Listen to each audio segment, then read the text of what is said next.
بسم اللہ الرحمن الرحیم۔ السلام علیکم۔ علم کی بات چینل دیکھنے والوں کو راؤ قمر رضوان نئی ویڈیو میں خوش آمدید کہتا ہے۔ دوستو، حضرت احمد بن سعید رحمۃ اللہ علیہ اپنے والد محترم سے نقل کرتے ہیں، کوفہ میں ایک عبادت گزار خوبصورت اور نیک سیرت نوجوان رہتا تھا۔ وہ اپنا زیادہ تر وقت مسجد میں گزارتا اور ہر وقت یاد الہی میں مشغول رہتا۔ ایک مرتبہ ایک حسین و جمیل اور عقل مند عورت نے اس کو دیکھ لیا۔ دیکھتے ہی اس پر عاشق ہو گئی اور اس کے خیال میں گم رہنے لگی۔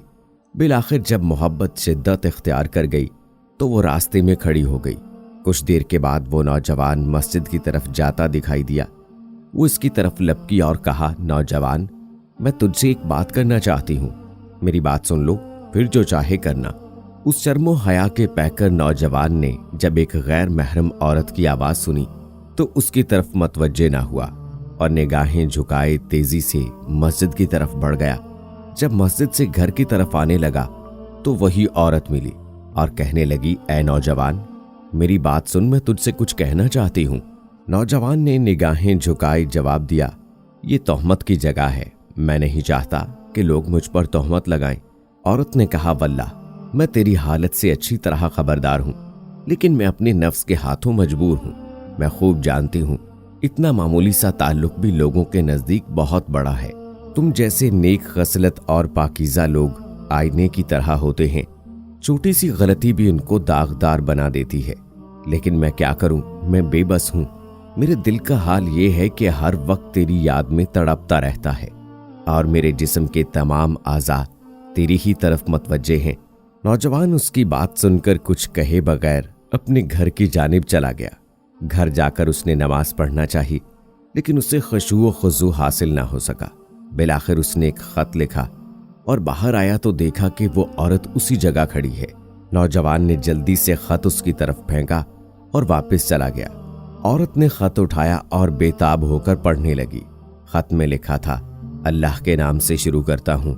اے عورت، یہ بات اچھی طرح ذہن نشین کر لے کہ بندہ جب اللہ کی نافرمانی کرتا ہے تو اللہ پاک اس کو درگزر فرماتا ہے، جب دوبارہ گناہ کرتا ہے تو اللہ پاک اس کی پردہ پوشی فرماتا ہے، لیکن جب بندہ اتنا نافر ہو جاتا ہے کہ گناہوں کو اپنا اوڑھنا بچھونا بنا لیتا ہے تو اللہ پاک اس سے سخت ناراض ہو جاتا ہے، اور اللہ کی ناراضگی کو زمین و آسمان، پہاڑ، شجر و حجر، کوئی بھی چیز برداشت نہیں کر سکتی۔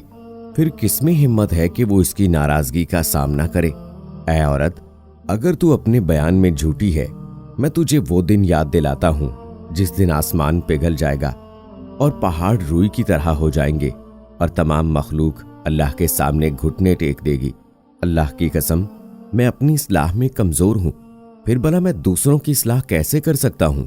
اگر تو اپنی باتوں میں سچی ہے اور واقعی تیری کیفیت وہی ہے جو تو نے بیان کی، تو میں تجھے ایک ایسے طبیب کا پتہ بتاتا ہوں جو ان دلوں کا بہترین علاج جانتا ہے، جو مرض عشق کی وجہ سے زخمی ہو گئے ہوں اور ان زخموں کا علاج کرنا خوب جانتا ہے، جو رنج و غم کی بیماری میں مبتلا کر دیتے ہیں۔ جان لے وہ طبیب حقیقی اللہ ہے۔ تو سچی طلب کے ساتھ اس کی بارگاہ میں ہو جا۔ بے شک میں اللہ کے اس فرمان عالی شان کی وجہ سے تجھ سے تعلق نہیں رکھنا چاہتا، جیسا کہ اللہ پاک نے قرآن پاک میں ارشاد فرمایا ہے، اور انہیں ڈرا اس نزدیک آنے والی آفت کے دن سے جب دل گلوں کے پاس آ جائیں گے، غم بھرے اور ظالموں کا نہ کوئی دوست نہ کوئی سفارشی جس کا کہا مانا جائے۔ اللہ جانتا ہے چوری چھپے کی نگاہ اور جو کچھ سینوں میں چھپا ہے۔ اے عورت، جب یہ معاملہ ہے تو خود سوچ لے کہ بھاگنے کی جگہ کہاں ہے اور فرار کیوں کر ممکن ہے۔ عورت نے خط پڑھ کر اپنے پاس رکھ لیا۔ کچھ دن بعد پھر اسی راستے پر کھڑی ہو گئی۔ جب نوجوان کی نظر اس پر پڑی تو وہ واپس گھر کی طرف جانے لگا۔ عورت نے پکار کر کہا، اے نوجوان، واپس نہ جا، اس ملاقات کے بعد پھر کبھی ہماری ملاقات نہیں ہوگی، سوائے اس کے کہ بروز قیامت اللہ کی بارگاہ میں ہماری ملاقات ہو۔ اتنا کہہ کر وہ زور زور سے رونے لگی اور روتے روتے کہنے لگی، جس پاک پروردگار کے دست قدرت میں تیرے دل کے اختیارات ہیں، میں اسی سے سوال کرتی ہوں کہ تیرے بارے میں مجھ پر جو معاملہ مشکل ہو گیا ہے وہ اسے آسان فرما دے۔ پھر وہ عورت نوجوان کے قریب آئی اور بولی، مجھ پر احسان کر